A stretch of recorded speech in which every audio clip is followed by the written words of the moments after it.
Hej, jag kommer prata engelska, men vi vill bara börja med att säga att jag är inte en kvinna.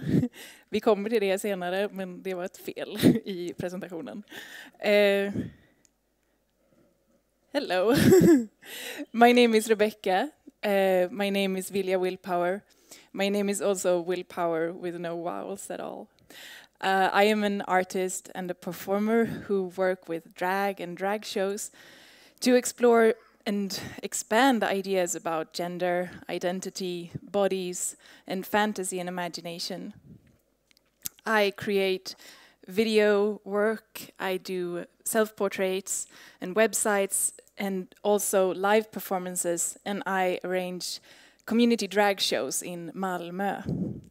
I use my body as my main site for creating art, and clothing, props, makeup, and photography and filming to create drag characters and explore my identity.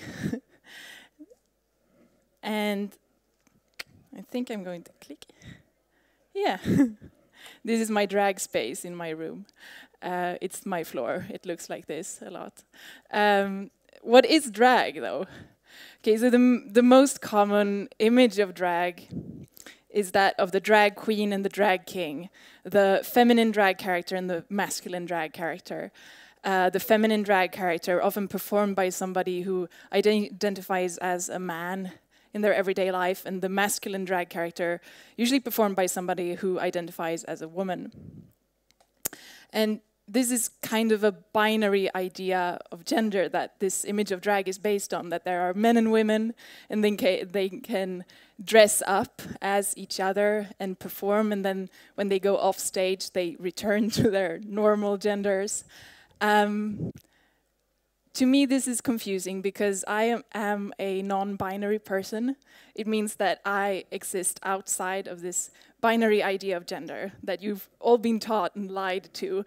I am not a man, I'm not a woman. I exist somewhere outside of that grid. I identify as non-binary, gender fluid, or genderqueer, a bit depending on what day it is, how I feel about it, because that's how it goes. Gender, you can sort of change it. It changes, it's fluid, for me at least, and we can choose how we identify ourselves. But how does that work? If drag is based on this idea of opposite genders changing, how does that work for somebody who's non-binary? Because my body doesn't have an opposite, since I exist outside of that binary idea of opposites. Well, I started thinking about the headline for the talks today, the defining moments and the crossroads and the decision making and the sliding doors. And to me, these all seemed like kind of binary ideas of a before and an after. That one point where things have gone in one direction and they change. There's a strict line between something and something else. And I sort of resisted that idea. I thought about the movie Sliding Doors with Gwyneth Paltrow and how her life splits into two, and those two are different and separate. And there is no in between. There is no communication between the two. And I thought about Crossroads and that that poem that they quote in all the movies where somebody is walking in the woods and there's the road splits and you have to choose between the less traveled road and the more traveled road, and you choose something, but there's always just two roads to choose from. And this sort of bothers me because it reminded me of that idea of being either a man or a woman, being either gay or straight, being either young or old. And these ideas don't really go well with my existence and my art. But then I thought again, and I thought about another crossroad. I thought about, let's click through here. I thought about this crossroads, the movie with Britney Spears. It's from like the beginning of the 2000s.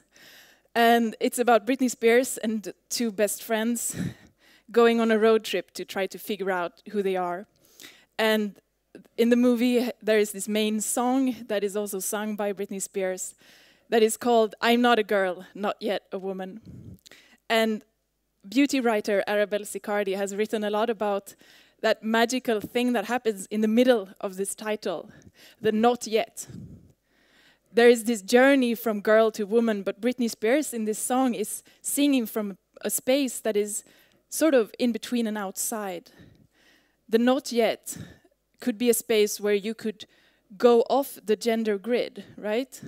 You are traveling from point A to point B, and then you are in the not yet, where you could sort of fall off. It's also, I think, maybe the point at that crossroad in the poem where you could choose to see the roads, but also, maybe I could walk between the roads in the forest, or maybe I want to go here into the desert, or just sit down, or turn around and go the other way.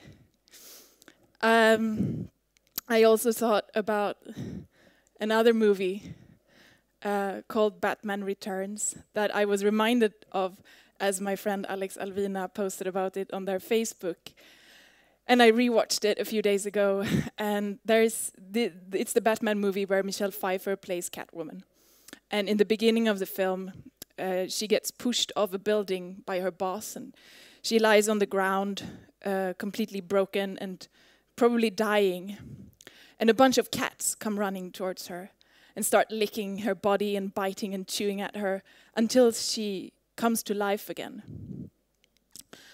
And she starts moving back to her apartment. Her body is kind of shifted. Her hair is all messy.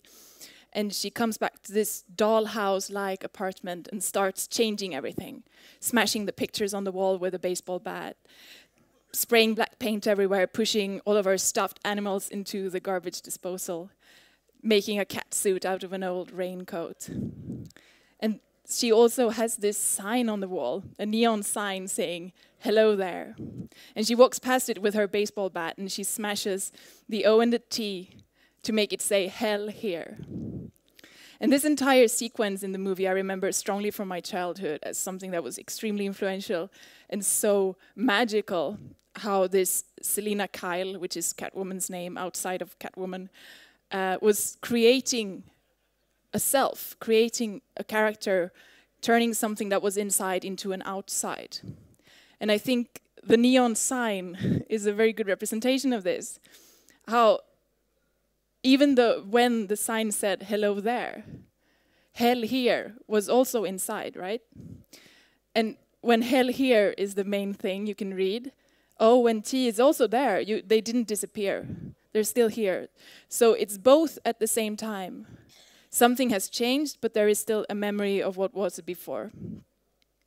And to me, this is a good representation of how I choose to work with drag and see bodies and performance as a way of creating something on the outside that is a representation of the inside. Something that is not always on the outside becomes the outside, and the surface becomes the base of which the identity is created. So the surface becomes the depth. And this is, to me, the idea of the monster as well. And I think, yeah, monsters and cyborgs and selfies are a constructive part of becoming drag. The monster is that thing inside that is scary, that is forbidden, maybe shameful, grotesque, disgusting. And that is something that, as a gender non-conforming person, without a given language to understand or talk about my body or my sexuality, I have felt a lot of those feelings about myself.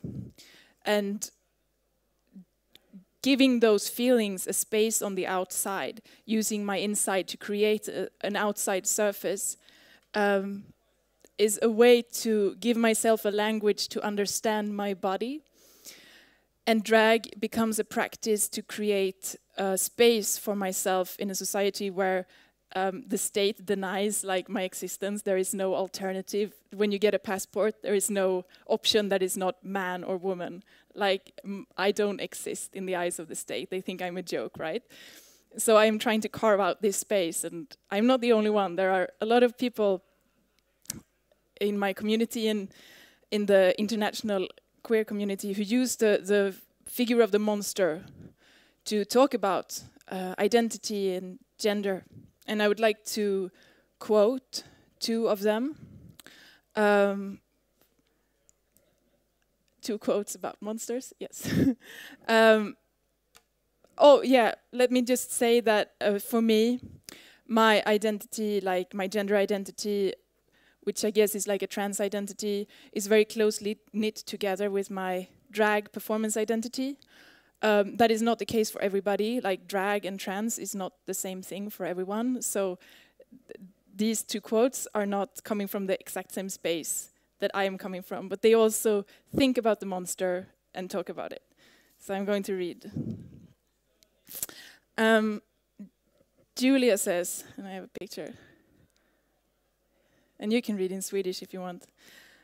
Julia says on an Instagram picture, "I can't handle my own feminist. It's too much for this world, so it stays inside. I am too much. I want to live my life in drag every day, all the time. But I am stuck on the inside. I want to be a monster without limitations, who vomits itself everywhere. Hashtag transfem, hashtag dragqueer." And I don't have a picture, so we go back here.